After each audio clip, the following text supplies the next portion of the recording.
रुक करेंगे भोपाल का। हमारे साथ मौजूद है हमारे साथी मेहताब आलम। मेहताब, एक बार फिर से मध्य प्रदेश में ये सियासत गर्माती दिखाई दे रही है कि एक तरफा कार्रवाई हो रही है, सभी के साथ यकसा सलूक नहीं किया जा रहा है। आपसे जानना चाहेंगे मामला क्या है और अभी तक क्या कुछ कार्रवाई है ना। मामला उज्जैन में उस वक्त पेश आया 5 रोज पहले, जब एक बच्ची जो स्कूटी से जा रही थी और चाइना डोर से उसके गले में लगी और उसकी मौत हो गई। और उसके बाद जो है हुकूमत ने कहा कि चाइना डोर पे जो है पूरी तरह से पाबंदी है, लेकिन चाइना डोर को फरोख्त करने में जिन लोगों के यहाँ माल को जब्त किया गया, गिरफ्तारी की गई, उसमें सभी तबकों के लोग शामिल थे। लेकिन कार्रवाई जो की गई वो एक तबके के लोगों के खिलाफ की गई। उनके घर तोड़े गए, उनके दुकान और मकान को तोड़े गए। उज्जैन के बाद फिर ये कार्रवाई जो है आलोट में की गई।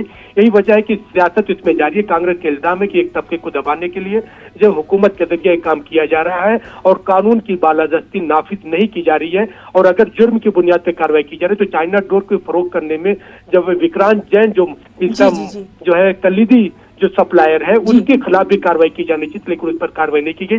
सिर्फ एक तबके के लोगों को दबाने का काम किया जा रहा है। वहीं पर वज़ीर दाखिला का कहना है कि ये शिवराज सिंह की सरकार है, यहाँ पर हम लोग कानून का जो तमाम चीजें ज़ाब्ते और कानून के तहत होती हैं और इंतजामी कार्रवाई को जो है इस पर सियासत नहीं की जानी चाहिए। लेकिन दोनों पार्टियों के अपने अपने जवाब है, लेकिन इसके अलग हट कर देखें तो एक तबके में लोगों में इस बात को लेकर नाराजगी है कि हुकूमत कानून की बालादस्ती का निफाज नहीं कर रही है।